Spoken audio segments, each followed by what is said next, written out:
사랑이 함께 하시기를 주의 이름으로 축원합니다. 우리가 믿음 생활을 하면서 가장 중요한 것은 구원의 확신이 있어야 합니다. 구원의 확신이 없는 믿음은 믿음이 되어질 수가 없습니다. 그래서 우리가 구원의 확신을 가지고 신앙생활을 하고 구원의 확신을 가지고 인생을 살아야 될 줄 믿습니다. 베드로전서 1장 9절에 보면 믿음의 결국 곧 영원히 구원을 받으니라. 바로 구원의 확신을 가진 사람들에게 주시는 하나님의 메시지입니다. 그래서 구원의 확신을 가진 사람은 하나님이 살아계심을 믿습니다. 구원의 확신을 가진 사람은 하나님이 태초에 천지만물을 창조하신 창조주이심을 믿습니다. 구원의 확신을 가진 사람은 모든 인간이 죄를 범하였지만 예수 그리스도께서 우리를 구원하시기 위해 십자가에 죽으셨다가 사흘 만에 부활하신 것을 믿습니다. 그리고 그분을 우리가 영접함으로 말미암아 하나님의 자녀가 되어졌다는 것을 믿습니다. 구원의 확신을 가진 사람은 바로 천국과 지옥이 있음을 믿습니다. 구원의 확신을 가진 사람은 천국에도 영생이 있고 또 구원의 확신을 가진 사람은 지옥에 영생이 있는데 바로 지옥에는 심판이 있다는 것을 믿습니다. 구원의 확신을 가진 사람은 천국에는 멸관과 상급이 있음을 믿습니다. 구원의 확신을 가진 사람은 이 땅에 살아도 몸은 이 땅에 있어도 바로 천국을 소망하며 천국의 상급을 쌓아놓는 그러한 믿음으로 살아가는 것을 믿습니다. 구원의 확신을 가진 사람은 죽음을 두려워하지 않습니다. 구원의 확신을 가진 사람은 지금 이 시간 오늘 죽어도 두렵지 않습니다. 왜냐하면 천국에 간다는 믿음이 있기 때문에 그렇습니다. 오늘 사랑하는 성도 여러분 진실로 구원의 확신이 있습니까? 구원의 확신이 있습니까? 구원의 확신이 있습니까? 그러나 구원의 확신이 없는 사람은 이 땅에서 천년만년 살 것처럼 자기 욕망과 욕정과 욕심으로 살아갑니다. 탐욕으로 살아갑니다. 그리스도 안에 있다고 할지라도 교회를 다닌다고 할지라도 그들은 양심에 화인 맞은 사람들처럼 세상 사람들과 구별되어질 것이 없습니다. 죄를 지어도 깨닫지 못합니다. 오히려 더 당당하게 살아가는 그런 모습을 참많이 볼 수가 있습니다. 그러나 하나님께서는 이 모든 것을 판단하셔서 저 사람이 정말로 구원의 확신을 가진 믿음인지 그렇지 못한 믿음인지 판단하셔서 어떤 자에게는 상급을 주시고 어떤 자에게는 하나님의 심판이 임하게 되어질 줄 믿습니다. 지난주에 제가 우리가 노후 대책을 먼저 세워야 되느냐 사후 대책 죽음 이후의 대책을 먼저 세워야 되느냐에 대해서 말씀을 증거를 하였습니다. 근데 여러분 구원의 확신 가진 사람은요 노후 대책보다도 사후 대책을 먼저 세웁니다. 왜냐하면 노후 대책을 아무리 잘 세워도 인생은 실패할 수 있고 노년에 어려움을 당할 수가 있습니다. 그러나 사후 대책을 완벽하게 세우는 사람은 하나님이 끝까지 그의 노년을 책임져 주시고 이 땅에서 인생을 책임져 준다는 것을 믿으시기를 바랍니다. 여기 오늘 여러분 그 인류 역사상 가장 불쌍한 사람이 누굴까? 인류 역사상 가장 저주를 가장 많이 받은 사람이 누굴까? 물론 역사적으로 보면 많이들 이야기할 수 있을 겁니다. 우리나라로 한다면 우리나라를 일본에다가 파는 이완용이라고 하는 사람이 아마 우리나라 역사상 가장 심판받고 저주받은 사람이 아닌가 한번 그런 생각도 해봅니다. 그런데요 인류 역사상 가장 저주받은 사람은 전 본디오 빌라도라고 생각을 합니다. 여러분 이 본디오 빌라도는 유대의 총독이었습니다. 그는 로마로 파견된 유대의 총독으로 최고의 권력가였습니다. 권세가였습니다. 부족한 것이 없는 사람이었습니다. 훌륭한 사람이었습니다. 많은 사람들 앞에 칭송을 받는 그러한 사람이었습니다. 그러다 보니 그의 인생은요 활짝 펼쳐진 평탄대로의 인생이었고 또 그런 노후 대책을 아주 잘한 그러한 인생이었습니다. 그런데 어느 날 여러분 보십시오. 제가 왜 그렇게 훌륭했던 사람을 인류 역사상 가장 저주받은 사람이라고 표현을 하냐면 전 세계 모든 크리스찬들이 사도신경을 외울 때마다 뭐라고 고백합니까? 본디오 빌라도에게 고난을 받으사 십자가에 못 박혀 죽으셨다. 그의 이름을 불러가면서 저주를 하고 있지 않습니까? 여러분 전 세계 어느 나라 어느 기독교 어느 교회든지 바로 본디오 빌라도에게 예수님이 죽으셨다는 것을 부인하지 않습니다. 모든 사람들이 예배 시간마다 신앙 고백할 때마다 본디오 빌라도 이름이 들어가요.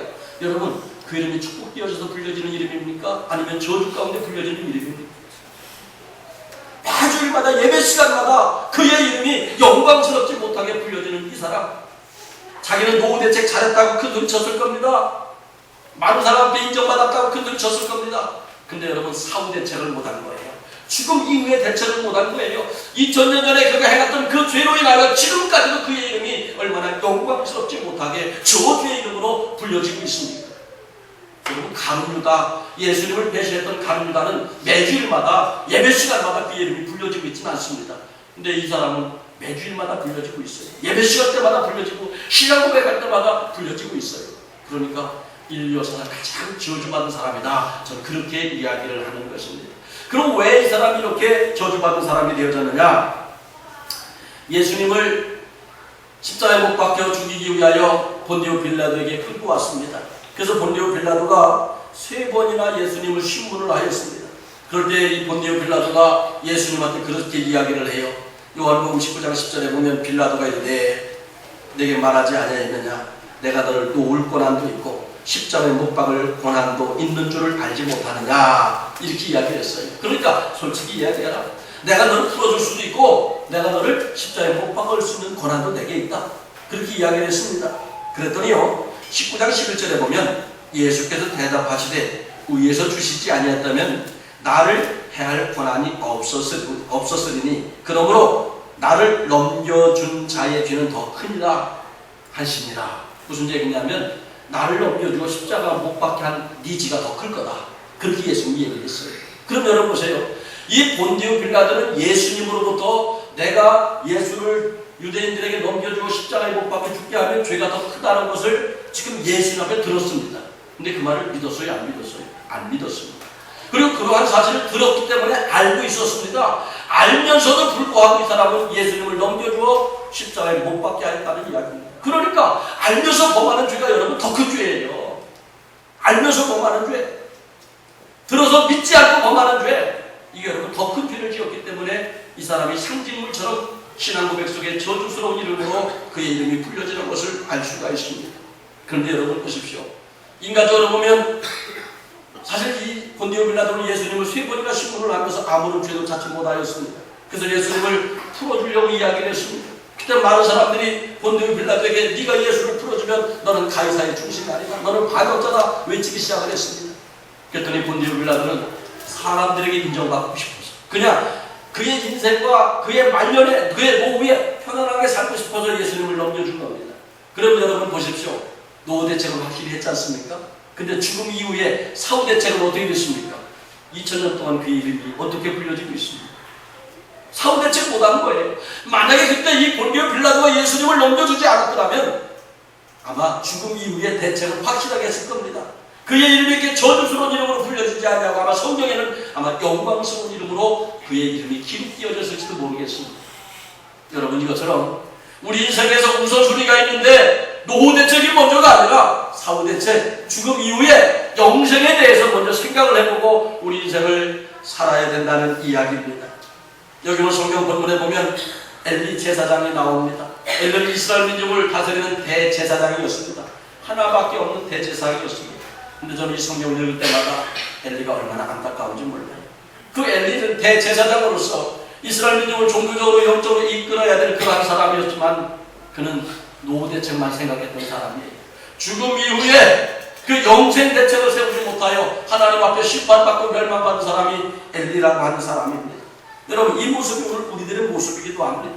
그 엘리라고 하는 사람이 노후 대책을 참 잘 세웠어요. 근데 그의 노년에는 여러분 노후 대책을 평안하게 살려고 축복되게 살려고 그렇게 노후 대책을 잘 세웠지만 그의 노년에는 어떻게 되어졌습니까? 여기를 본문 2장 31절에 보면 보라 내가 내 발에서 내 조상의 집에 팔을 끊어 내 집에 노인이 하나도 없게 하는 날이 이를지라. 이스라엘에게 모든 복을 내리는 중에 너는 내 처세와 환난을 볼 것이요 내 집이 영원토록 노인이 없을 것이며 내 제단에서 내가 끊어져 버리지 아니할 내 사람을 내 눈이 세상케 하고 내 마음이 슬프게 할 것이요 내 집에서 출산되는 모든 자가 젊어서 죽으리라. 여러분 이 가정에서 태어나는 모든 사람들마다 장수하지 못하고 젊어서 죽는 단명의 저주를 받았어요. 그때부터 이 사람은 노인이 하나도 다 죽게 되어졌다는 그런 이야기예요. 여러분 이게 얼마나 비참하게 될 겁니까? 특별히 여기 오늘 32절에 보면 이스라엘에게 모든 복을 내리는 중에 너는 내 처에서도 환난을 볼 것이요 모든 사람이 교회 와서 은혜 받았습니다. 할렐루야 기도하다 응답 받았습니다. 하나님 앞에 찬양하며 영광 돌릴 때 이 가정은 환난만 만나는 거예요. 예수 믿어도 기도해도 예배드려도 이 가정은 환난만 만나는 거예요. 여러분 왜 이렇게 저주를 받았습니까?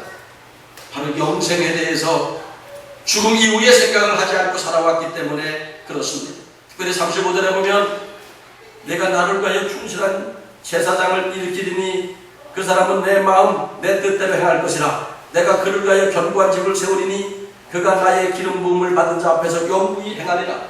여러분 이 가정은 대대로 하나님의 대제사장을 이어 내려가야 될 축복된 가정이었습니다. 근데요 어떻게 됐습니까? 축복권을 빼앗겼다는 이야기예요. 너 외에 내 가정 이후에 충실한 제사장을 내가 다시 일으키겠다. 그래서 그 사람이 내 마음 내 뜻을 행할 것이며 그를 통하여 이 민족을 내가 축복하게 하겠다. 여러분 그래서 축복권을 빼앗겼다는 거예요. 얼마나 비참하게 되어진 겁니까? 좀 더 쉽게 이야기하면 제가 열심히 충성했어요. 제가 열심히 기도했어요. 제가 하나님 앞에 열심히 충성하고 열심히 기도하고 열심히 헌신을 했습니다. 근데 축복은 김동길 목사님이 다 받았다는 얘기예요.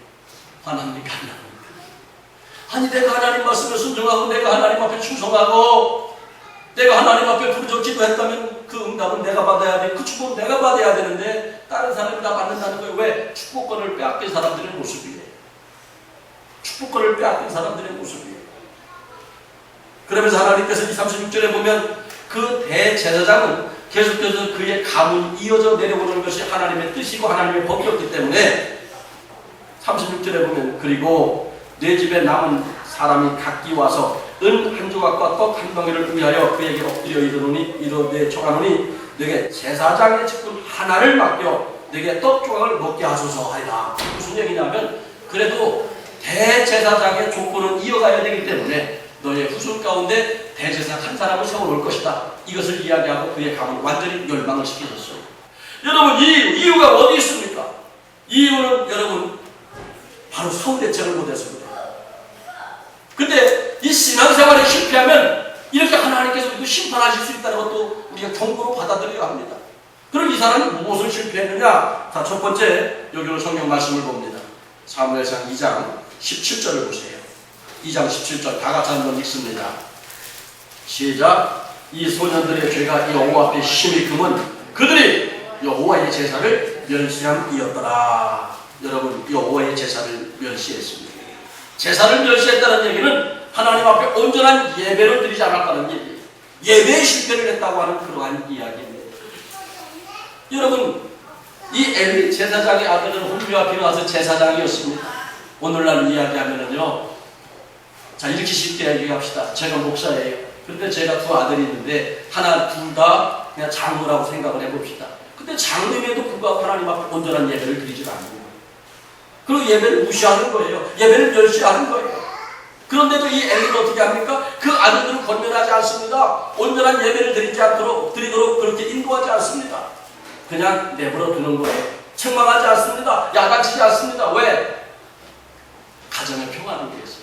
그냥 우리 가정은 평안하게 살고 싶다. 큰 소리 나는 거 싫다. 내가 책망하면, 내가 야단치면 저 녀석들이 또 반발하면 시끄러워지니까 난 집안 시끄러워지는 거 싫고 그냥 가정 평안을 위해서 내버려 두자. 이것이 엘리의 삶이었습니다. 그것이 엘리의 삶이었습니다. 그냥 가정 평안만 생각을 했던 거예요. 그의 노년, 여기서 지금 엘리는 나이가 많아 늙었습니다. 그러니까 노년이 그냥 평안하게 살기를 원했던 거예요. 가정의 불화가 싫었던 거예요. 여러분 이것은 가정의 불화 차원이 아니죠. 만약에 이 엘리라고 하는 사람이 노년의 행복, 노년의 평안보다도 저 천국을 믿는 사람이고 구원의 확신 가운데 영생을 믿고 죽음 이후의 삶을 생각하는 사람이었다면 그의 자녀들을 따끔하게 야단쳐서 온전한 예배자가 되게 했을 겁니다. 온전한 예배자가 되게 했을 거예요. 여러분 지금 성경에서 보면 이 세상 모든 사람 가운데 가장 큰 죄가 무엇인지 아십니까? 살인한 것보다도요, 강도짓 한 것보다도요 더 큰 죄가 뭔지 아십니까? 요한복음 16장 9절에 보면 죄의 대가함은 그들이 나를 믿지 아니하며 예수 믿지 않는 죄가 더 큰 죄라고 했어요. 그래서 이 세상에서 가장 큰 죄는 예수님이 정해놓으신 가장 큰 죄는 예수를 믿지 않는 죄예요. 그런데 예수 믿는 사람들이 범하는 가장 큰 죄가 뭔지 아십니까? 예수 믿는 사람들이 범하는 가장 큰 죄는 바로 예배를 멸시하는 거예요. 온전한 예배를 드리지 않는 것이 가장 큰 죄라는 거예요. 그러니까 여기 오늘 말씀을 보면 여호와께 제사를 멸시하였더라. 이 제사는 예배를 이야기하는 거예요. 마스라고 하는 말인데 제사예요. 예배. 하나님 앞에 드리는 예배는 여러분 최고의 믿음의 표현입니다. 믿음의 행위입니다. 내가 하나님을 구체적으로 믿습니다. 하나님이 나의 아버지를 믿습니다. 그 표현의 행위가 바로 예배입니다. 근데 우리들은 그 예배를 무시하는 거예요. 근데 여러분 이거 보십시오. 말세가 되어지면 이러한 일들이 더 많이 벌어진다고 그랬어요. 우리 성경을 좀 찾아봅니다. 이 본문은 잘 접어놓으시고 히브리서 10장을 한번 다 펴보세요. 히브리서 10장입니다. 신약 성경 히브리서 10장 찾으신 분만 하면 합시다. 제가 가지고 있는 성경은 364면에 있습니다. 히브리서 신약 성경 364면 히브리서 10장 25절 찾으신 분만 하면 읽습니다. 모이기를 패하는 어떤 사람들의 습관과 같이 하지 말고 오직 권하여 그날이 가까움을 볼수록 더 그리하자. 모이기를 패하는 사람, 여러분 그러니까 예배를 드리는 것도 어떤 사람은 이게 습관이 됐다는 거예요. 예배 빠지는 게 습관이 됐어요. 버릇이 돼버렸어요. 삶이 돼버렸어요. 여러분 이것은 뭐예요? 하나님 앞에 심판받을 것인데요. 보십시오. 26절을 봅니다. 시작. 우리가 진리를 아는 지식을 받은 후 짐짓 죄를 범한 지 다시 속죄하는 제사가 없고 27절. 오직 무서운 마음으로 심판을 기다리는 것과 대적하는 자를 태울 맹렬한 불만 있으리라. 여기는 뭘 얘기하는 거예요? 모이기를 패하는 사람을 이야기하는 거예요. 그러니까 하나님 앞에 예배를 패하는 자, 예배를 멸시하는 자에게는 하나님의 심판과 맹렬한 불만이 있게 되어진다는 것입니다. 그래서 우리 예수 믿는 사람들이 가장 하나님 앞에 크게 범하는 죄는 예배를 멸시하는 거예요. 예배를 드리지 않는 겁니다. 아버지께서는 예배하는 자를 찾으신다고 했잖아요. 그게 여러분 요한복음에서도 예수님은 말했어요. 아버지께서 예배를 찾으신다. 온전한 예배자가 되기를 얼마나 많은 권면을 하셨습니까? 근데 우리는 예배를 드리는 것을 자꾸 해요. 어떤 때는 바빠서 못 나옵니다. 귀찮아서 안 나갑니다. 쉬고 싶어서 못 나갑니다. 그냥 오늘 집에 있고 싶어서 나갑니다. 아니 오늘은 그냥 마음이 닫혀있어서 안 나갑니다. 여러 가지 핑계를 대면서 예배를 무시하고 예배를 멸시하고 있습니다. 그게 누굽니까? 오늘 사후대책을 못한 우리들의 잘못된 믿음입니다. 그래서 마지막 때는 이러한 사람들이 자꾸 나오는데 그들에게는 맹렬한 불만 나타날 것이래요. 그럼 여러분 보십시오. 여러분은 온전한 예배자로서 지금 하나님을 섬기고 있습니까? 그렇다면 여러분 왜 예배가 중요합니까? 여러분 예배가 너무너무 중요한 거예요. 자, 말씀을 또 한번 봅니다. 요한계시록 7장 한번 펴보세요. 요한계시록 7장입니다. 신약성경 맨 마지막에 요한계시록 7장 9절입니다. 요한계시록 7장 9절 찾으신 분만 아멘 합시다.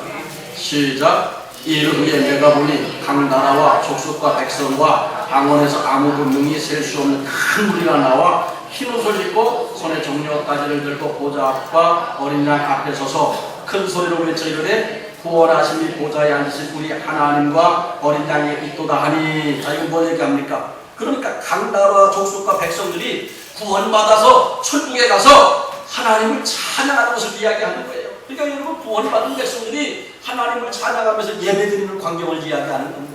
그랬더니 11절 시작. 모든 천사가 보좌와 장로들과 내 생물과 주위에 서 있다가 보좌 앞에 엎드려 얼굴을 대고 하나님께 경배하리로되 아멘. 찬송과 영광과 지혜와 감사와 존귀와 권능과 힘이 우리 하나님께 세세토록 있을지어다 아멘 하더라. 그러니까 구원받은 백성들이 구원의 하나님을 찬양하며 예배를 드릴 때에 천군 천사들이 거기에 대한 화답하는 것이 바로 11절 12절 말씀이에요. 그렇게 여러분 예배는요 천국의 모형입니다. 많은 사람들이 이야기합니다. 가정은 천국의 모형이다. 그러면 저 그렇게 이야기해요. 가정이 천국의 모형이라고 하는 게 성경에 어디에 나와 있느냐? 안 나와 있어요.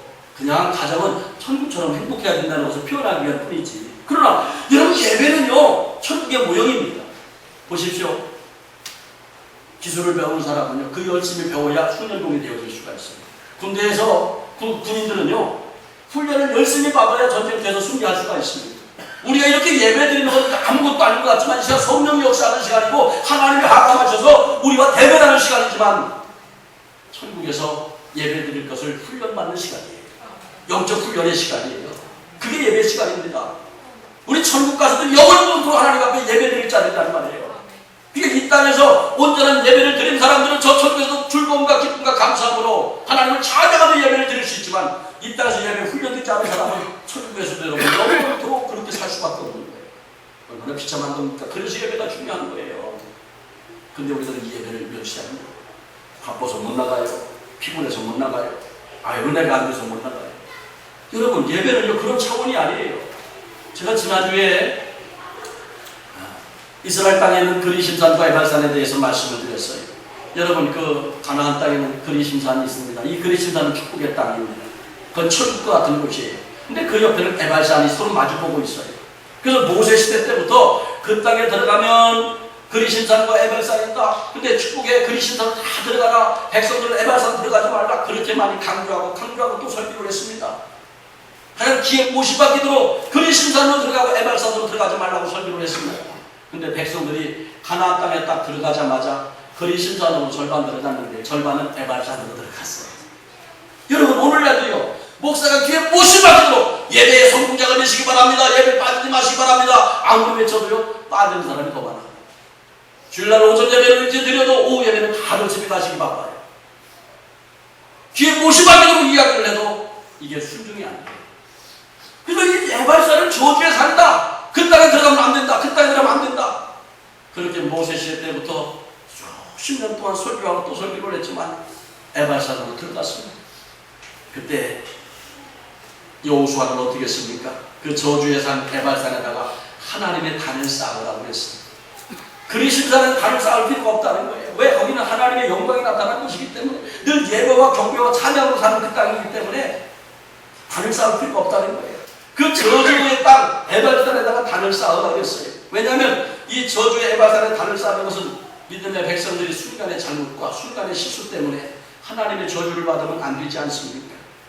근데 중요한 것은 이 저주의 산으로 돌아가면 거기서 헤어나올 수가 없어요. 그 저주를 풀 방법이 없어요. 그래서 그 저주를 풀 수 있는 최고의 비법이 뭡니까? 그게 예배였습니다. 그게 예배였습니다. 그렇기 때문에 그곳에다가 단을 쌓으라고 그렇게 이야기를 한 거예요. 그래서 여러분, 예배는요 저주를 끊는 거예요. 예배는 생명입니다. 예배는 인생입니다. 예배는 최고의 축복입니다. 많은 사람들이 하나님 앞에 그런 얘기하죠. 우리 사람들이 축복받았으면 좋겠다. 축복받았으면 좋겠다. 그러면서 온전한 예배자가 되지 못하고 있습니다. 여러분, 우리 인생 가운데 여러 가지 저주, 그 수만 가지 저주가 끊어져야 하나님의 축복이 임하지 않습니까? 아담과 하와가 선악과를 따먹음으로 말미암아 하나님께서 이 땅에 저주를 내리셨어요. 내가 너더러 먹지 말라는 나무 실과를 먹었는지 땅이 너로 인하여 저주를 받았다고 했어요. 그래서 아담과 하와가 이후에 모든 인간들은 저주의 땅에서 살아요. 그 저주의 땅이 어딥니까? 여기요, 여기. 그래서 여기에다 하나님께서 큰 기쁨기에 단을 쌓게 하신 거예요. 그래서 이곳에서 예배를 통하여 여러분들에게만 모든 저주를 끊어주시기를 원하고 계시는 겁니다. 여러분에게 모든 저주를 하나님께서 다 지워주시기를 원하시는 거예요. 예배를 통하여 저주가 축복으로 바뀌어지기를 원하시는 거예요. 그런데 우리는 목사님 피곤해요. 바빠요. 오늘은 예배드릴 마음이 없어요. 여러분, 마음 때문에 그렇습니까? 예배드릴 마음이 없는 사람도 축복을 사모하잖아요. 누가 1억만 줬으면 좋겠다. 누가 10억만 줬으면 좋겠다. 여러분, 예배의 속국자가 되십시오. 축복은 하나님이 주시는 거잖아요. 그렇게 여러분, 이것은요 은혜가 된답니다. 이 차원을 떠나야 합니다. 내가 온전한 믿음으로 온전한 예배를 드릴 때 내 인생에만 모든 저주가 축복으로 바뀌어져요. 내가 하나님께서 축복하신다는 그 믿음으로 드리는 것이 오늘 예배가 되어야 될 줄 믿습니다. 근데 단을 쌓을 때 조건이 있었습니다. 신명 27장 4절로 7절에 보면 모세가 또 그렇게 이야기를 하지요. 너희가 요단을 건너거든 내가 오늘 너희에게 명령한 이 돌들을 에발산에 세우고 그 위에 속기를 바를 것이며 또 거기서 내 하나님 여호와를 위하여 제단 그 돌단을 쌓되 그것에 쇠련장을 대지 말지니라. 너는 가득 짜는 돌로 내 하나님 여호와 앞에 제단을 쌓고 그 위에 내 하나님 여호와께 번제를 드릴 것이며 또 화목제를 드리고 거기서 먹으며 내 하나님 여호와 앞에서 즐거워하라. 지금 여러분, 모세가 그렇게 설교를 했어요. 그리고 모세는 죽었어요. 근데 여호수아가 이스라엘 백성을 이끌고 내려왔습니다. 들어가서 14년 동안 전쟁을 하지. 그래서 14년 후에 딱 모세의 설교대로 그대로 14년 동안 에발산에 들어가지 말라, 에발산에 들어가지 말라 그렇게 얘기를 했는데 백성들이 다 절반과 에발산 저주의 산으로 들어가 버렸어요. 그러니까 그분에다가 달을 쌓는 거예요. 달을 쌓으면서 그대로 하나님의 말씀대로 여호수아 8장 31절로 30절에 보면 30절에 31절에 보면 그때에 여호수아가 이스라엘의 하나님 여호와를 위하여 에발산에 한 제단을 쌓았으니 이는 여호와의 종 모세가 이스라엘 자손에게 명령한 것과 모세의 율법책에 기록된 대로 쇠연장으로 다듬지 않은 쇠돌로 만든 제단이라 우리가 여호와께 번제물과 화목제물을 그 위에 드렸으며 하는 말씀입니다. 그러니까 철연장으로 다듬지 않은 순수한 돌 그대로 제단을 쌓았다는 거예요. 여러분 이걸 뭘 얘기하는 거예요? 오늘 가장 이 세상에 지금 기독교인들이 문제가 뭔지 아십니까? 요번에 그 황교안이라고 하는 국무총리 후보자가요 굉장히 지금 공격을 받고 있어요. 아주 불교에서 여러 그 불교 단체들이요 그분은 안 된다는 거야. 첫 번째 이유가 뭐냐? 너무 독실한 기독교인. 너무 독실한 기독교인이기 때문에 그분은 안 된다. 근데 사실 불교인들한테 그분이 욕먹을 짓을 많이 했어요. 무슨 일을 했느냐? 그때 왜 조계사가 총무원장 뽑을 때 막 그 폭행으로 싸울 때 130명을 전부 다 입건하신 사람이 그분이에요. 근데 불교에서 보면은요 굉장히 큰 문제예요. 그리고 이분이 왜 주일날 공무원도 시험을 보느냐? 이건 헌법에 위배된다. 이런 책을 막 쓰기도 하고 막 그러셨어요. 또 야간 신학을 해서 지금도 전도사로서 활동을 하면서 새벽교회에 빠지지 않고 그렇게 아이들 또 학생들 청년들을 치료하면서 지금도 그런 사역을 하면서 법무부 장관의 그 사명을 지금도 감당을 하고 있다고 해요. 그러다 보니까 불교인들 편에서 보면 아주 생명 걸고 그분을 지금 뭐 성경을 발표하고 시를 대목까지 하면서 저지를 하고 있어요. 여러분 보십시오. 지난번에 그 문창기 국무총리 후보도 기독교인이라는 것 때문에 교회에서 간증하는 것 가지고 시비를 걸어요. 여러분 이명박 대통령은 서울시장 나오기 전에 그분이 그 시민행사에서 대표 기도한 내용을 가지고 문제를 삼아가지고 얼마나 공격을 많이 했습니까? 이 서울이 그리스도의 나라가 되게 하옵소서. 그거 기도했다. 왜 서울이 그리스도의 나라가 되어야 합니다. 기도한 것 가지고 말꼬리 잡고 지금 문제를 삼고 있어요. 근데 왜 이렇게 되어지느냐? 한마디로 얘기하면 모든 교회들이 구원에 확신이 없어서 그러다 보니까 그냥 공격을 당하는. 그리고 두 번째, 교회들이 너무 다듬어져 있어요. 너무 세속화되어져 있어요. 철연장으로 다듬지 말라는 얘기는 하나님의 말씀 그대로 증거하고 그 말씀 그대로 믿으라는 거예요. 근데 우리 그 말씀을 어떻게 합니까? 나 편한 대로 다른 해석을 해버렸어요. 다 다듬어버렸어요. 그냥 점점하지요. 대충하지요. 내가 좋으면 할렐루야, 조금만 싫으면 하나님 그건 아니지요. 다 다듬어버렸어요. 그렇게 다듬어도 재단을 쌓으니까 하나님이 역사하지 않는 거예요. 그래서 우리 큰 기쁨교회는요 하나님 말씀을 다듬지 않냐고 말씀 그대로 주님을 섬겨 저주를 축복으로 바꾸는 그런 교회가 되어야 될 줄 믿습니다. 이게 하나님의 역사예요. 이게 하나님의 역사예요. 말씀 그대로 진행되어야 돼요. 그래서 예배는 여러분 말씀 그대로 진행되어져야 하나님의 역사가 나타납니다. 근데 여러분 가만히 보십시오. 교회들마다 하나님의 말씀보다도 세상으로 다 다듬어졌어요. 교회들이 세속화되어졌습니다. 그러다 보니까 공격을 받는 거예요. 그래서 여러분 교회는 다듬어지면 안 돼요. 말씀 그대로 나아가야 돼요. 3,000년 전 그 하나님, 4,000년 전 그 하나님, 1,000년 전 그 하나님, 2,000년 전 그 하나님 그 말씀 그대로 나갈 때 하나님의 역사도 분명히 나타나게 되어진다는 것을 믿으시기를 바랍니다. 할렐루야. 그래서 엘리 제사장은 예배의 실패자였어요. 오늘 사랑하는 성도 여러분, 예배의 실패자가 되지 마십시오. 여러분, 우리 기독교 역사 가운데, 또 우리 한국 교회의 역사 가운데 지금 드려지는 예배가 주일날 예배, 오후 예배, 수요 예배 가장 기본적으로 드려지는 예배지 않습니까? 그런데 왜 여러분들은 그 예배를 드리려고 하지 않습니까? 그 예배를 온전히 드려야 저주가 축복으로 바뀌어지는데 입만 열면 하나님 축복해 주세요 하면서도 왜 저주 가운데 살려고 합니까? 내가 온전한 예배자가 되어지면 하나님께서 저주는 스스로 축복으로 바꿔주는 걸 믿으시고 예배의 성공자가 되어지시기를 주의 이름으로 축원합니다. 할렐루야. 보십시오. 노후 준비는 젊어서 합니다. 맞지요? 그러면 천국 준비는 뭐 해야 돼요? 살아있을 때 해야 돼요. 살아있을 때 예배드려야 천국에서 온전한 예배자가 되는 거예요. 이 땅에서 우리가 온전한 예배, 완벽한 예배가 되어질 수가 없어요. 그러나 예배를 통하여 이렇게 믿음의 훈련을 받아보면 이후에 죽음이 후에 저 하늘나라에서 완벽한 예배자, 온전한 예배자가 되어 하나님 앞에 경배하고 영광 돌리게 된다는 것을 믿으시길 바랍니다. 이것이 오늘 저와 여러분의 믿음이 되어주시기를 주의 이름으로 축원합니다. 할렐루야. 두 번째로 엘리 제사장의 실패는 어디 있습니까? 여기 오늘 성경 본문 사무엘상 2장 29절을 다 같이 한번 읽습니다. 2장 29절 같이 읽습니다. 너희는 어찌하여 내가 내 처소에서 명령한 내 재물과 예물을 밟으며 내 아들들을 나보다 더 중히 여겨 내 백성 이스라엘이 드리는 가장 좋은 것으로 너희들을 살찌게 하느냐. 여러분 이것은 뭘 이야기하는 거예요? 바로 엘리와 엘리의 자녀들은요 오로지 하나님 앞에 드리고 바쳐야 될 재물과 예물을 밟았다고 했어요. 그러니까 하나님 앞에 드리고 바쳐야 될 예물과 재물을 드리지 아니하고 자기들 욕심으로 챙겼습니다. 하반절의 말씀 너희들을 살찌게 하느냐. 여러분 하나님 앞에 드리고 하나님 앞에 바치고 하나님 앞에 심어야 될 재물을 내 노후 대책에 부유하게 살고 싶어서 노후 대책 노후에 더 행복하게 살고 싶어서 초라하게 살고 싶지 않아서 바치지 않고 전부 다 쌓아놨다는 거예요. 그걸 살찌게 하느냐. 그래서 하나님 앞에 드려야 될 재물을 드리지 않았기 때문에 하나님의 재물과 예물을 밟았다고 했어요. 재물과 예물을 밟았다고 했어요. 여러분 그러니까 하나님이 축복해 줄 수 없었던 거예요. 그래서 하나님이 축복해 줄 수 없었던 거예요. 우리들은 헌금 이야기하면 많은 성들이 시험을 듭니다. 근데 여러분 하나님의 것은 하나님 앞에 온전히 드리고 바칠 때 하나님이 축복을 하시는데 사실 이 헌금은요 드리고 바치는 차원이 아니에요. 헌금은 심는 겁니다. 고린도 후서 9장 5절로 7절 한 번만 찾아봅니다. 고린도 후서 9장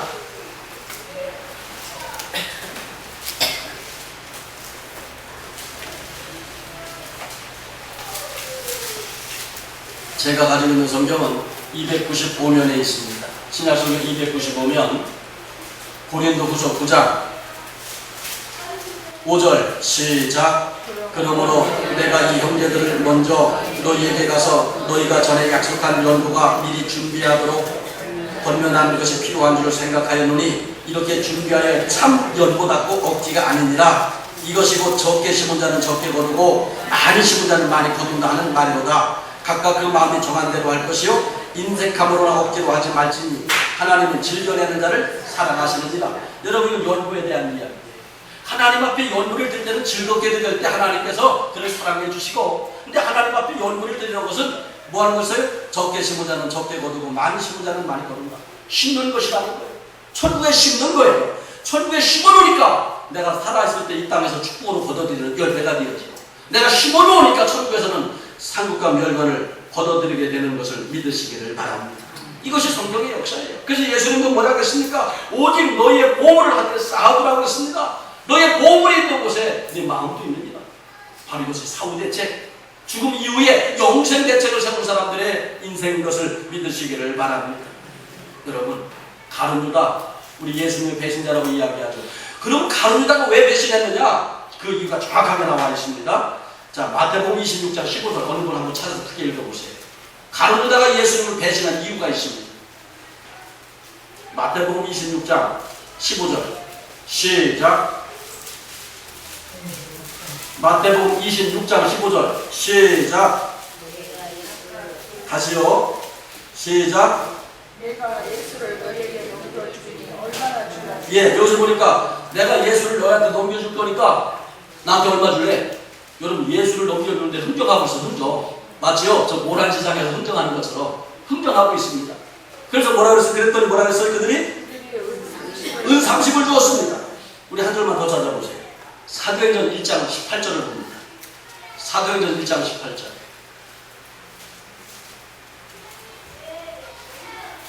사도행전 1장 18절. 시작. 다시요. 예. 집에서 성경을 많이 읽으셔야 빨리빨리 찾습니다. 사도행전 1장 18절 시작.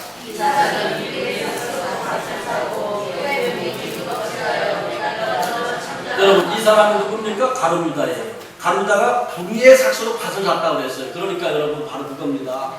가룟유다는 12제자 중에 재정부장이었어요. 예수님의 12제자였고 재정부장이었어요. 근데 왜 예수님을 배신했느냐? 가만히 생각을 해보니까 예수님을 따라만 다녀가지고 자기 돈연이 힘들 것 같아요. 근데 저 앞에 밭이 한 1000평짜리 밭이 나왔는데 저 밭을 사면 저기다가 여러 가지 채소도 심고 곡식도 심어서 노년에 수익도 되어질 수 있고 편안하게 살 수 있을 것 같아요. 그러니까 그 밭을 사려고 했더니 은 30냥을 달라는 거예요. 은 30냥을 달라고 하는 거예요. 그래가지고 제사장들한테 얘기하는 겁니다. 야, 내가 예수를 넘겨줄 테니까 얼마 줄래? 흥격했잖아요. 네가 은 30을 주면 내가 넘겨주겠다. 그래서 여러분 넘겨준 거예요. 이거 뭐합니까? 노후대책한 거예요. 자기 나이 많이 먹으면 일할 수 없을 때, 병들었을 때 자식들 눈치 보지 아니하고 저 밭에서 나오는 그런 곡식까지 팔아서 부유하게 초라하지 않게 그렇게 살고 싶어서 예수님이 배신한 거예요. 근데 여러분 노후대책은 했지만 사후대책 했어요? 못했어요? 못했잖아요. 죽음 이후의 대책은 못했지 않습니까? 오늘 많은 사람들이 노후대책 하다가 노년이 힘들어지고 있습니다. 아무리 많이 쌓아놔도 하나님 앞에 심어놓은 것이 없다면 내 것이 아니에요. 하나님 앞에 심어놓은 것만 내 것이에요. 그러니까 여기 오늘 성경에 어찌하여 내 처소에서 너희들이 살찌게 살려고 부유하게 살려고 내 예물과 재물을 밟고 있느냐. 그러니까 엘리와 엘리 제사장들이 백성들이 내는 헌금을 전부 다 뒤로 빼돌려가지고 노년에 부유하고 행복한 거예요. 그래서 노년에 하나님의 저주와 심판이 내게 된 겁니다. 노후대책을 잘했지만 사후대책을 못하여 인생을 실패한 겁니다. 그렇다면 여러분 이 모습이 오늘 이 엘리 제사장의 모습이 오늘 우리의 모습하고 너무 흡사하지 않습니까? 여러분 이렇다면 우리 회개해야 돼요. 이렇다면 회개해야 돼요. 실수는 누구나 다 할 수 있습니다. 잘못할 수도 있습니다. 그러나 회개하지 않으면 그대로 심판이 납니다. 목사도 인간이다 보니까 실수할 때 참 많이 있습니다. 말에 실수할 때도 많고요. 생각에 실수할 때도 많고요. 행동에 실수할 때도 참 많이 있습니다. 저도 완벽한 사람이 아닙니다. 그러나 깨닫는 순간에 회개할 때 하나님은 그의 죄를 사해 주시는 분이 하나님이십니다. 여기 온 엘리 제사장이 너무 불쌍한 사람이에요. 하나님이 경고하셨어요. 근데도 회개하지 않았어요. 두 번째, 사무엘 어린아이가 또 경고를 했어요. 하나님께서 내 가정을 심판하신다고 한다. 경고했는데도 회개하지 않았어요. 두 번이나 말씀을 전했는데도 회개하지 않았어요. 그래서 결국에는 이 가정이 멸망을 하는 거예요. 근데 여러분, 나이와 상관없이 하나님의 말씀을 듣고 그 말씀을 믿음으로 받아들여서 회개하고 돌이키는 순간부터 하나님은 역사한다는 것을 믿으시길 바랍니다.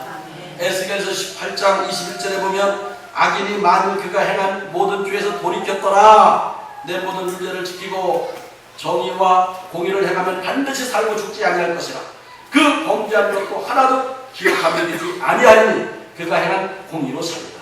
할렐루야. 그러니까 하나님은요 깨닫고 회개하고 그때부터 깨닫고 회개하고서는 끝나면 안 돼요. 내 모든 율례와 율법대로 행하면 그 죄를 하나도 기억하지 아니하고 그때부터 하나님의 축복으로 살게 하신다는 거예요. 근데 우리는 문제가 뭐냐? 하나님 잘못했습니다. 용서해주세요. 회개를 하는데 하나님의 말씀대로 안 돼요. 자기 생각대로 살아요. 자기 뜻대로 살아요. 그러니까 온전한 회개가 여러분 회개의 열매가 없는 겁니다. 회개의 열매가 없는 거예요. 그래서 에스겔서 18장 21절 악인은 죄를 진 사람을 이야기하는 거죠. 만일 그가 행한 모든 죄에서 돌이켰거나 내 모든 율례를 지키고 정의와 공의를 행하면 반드시 살고 죽지 아니할 것이다. 그가 범죄한 것은 하나도 기억함이 되지 아니할 것이다. 여러분 가만히 우리의 믿음을 생각해 보십시오. 죄 졌을 때 회개 많이 했죠. 하나님 잘못했습니다. 용서해 주세요. 예수 그리스도의 보혈로 깨끗이 씻어주세요. 예수 그리스도의 보혈로 정결하게 해주세요. 거룩하게 해주세요. 회개는 많이 했는데 하나님의 율법과 율례대로 하나님의 말씀대로 살진 않아요. 그렇다면 과연 그 회개한 것이 나에게 축복으로 바뀌어졌을까? 그 회개의 열매가 맺혀졌을까? 그 열매는 맺혀지지 않았을 거예요. 하나님은 그가 죄에 범했던 죄를 지금도 기억하고 계실 거예요. 그가 범한 죄를 기억하면서 야! 너 진실로 회개해라. 진실한 회개는 내가 회개하고 내 말씀대로 순종하며 살 때 그것이 바로 회개의 열매가 축복의 열매로 바뀔 것이다. 그리고 내가 범한 죄를 하나도 기억하지 않냐고 내가 너를 도우리라. 내가 너와 함께하리라. 너를 지켜주리라. 내가 너를 축복하리라. 내가 너를 사랑 가운데 품어주리라. 주님 말씀하게 된다는 걸 믿으시길 바랍니다. 이것이 성경의 역사예요. 이것이 하나님의 뜻이에요. 역대하 15장 7절에 보면 너희는 강하게 하라, 너희의 손이 약하지 않게 하라, 너희 행위에는 상급이 있습니다. 우리의 모든 행함에는 상급이 있다고 했어요. 오늘 사랑하는 성도 여러분, 젊어서 노후 대책 아무리 많이 해놔도요, 내가 살아있을 때, 내가 젊었을 때 사후 대책하지 못하면 그의 인생은 헛된 인생이 되어집니다. 실패한 인생이 되어집니다. 우리는 다른 것보다 영생 대책, 죽음 이후의 삶을 먼저 세워놓으면 하나님이 내 인생이 살아있을 동안에 내 노년이라도 축복하고 또 축복하고 도와주시고 함께하시고 지켜주시고 보호해주신다는 것을 믿으시고 사랑 가운데 품어주신다는 믿으시고 항상 하나님 앞에 온전한 믿음으로 살아갈 수 있으시기를 주의 이름으로 축원합니다. 기도하겠습니다.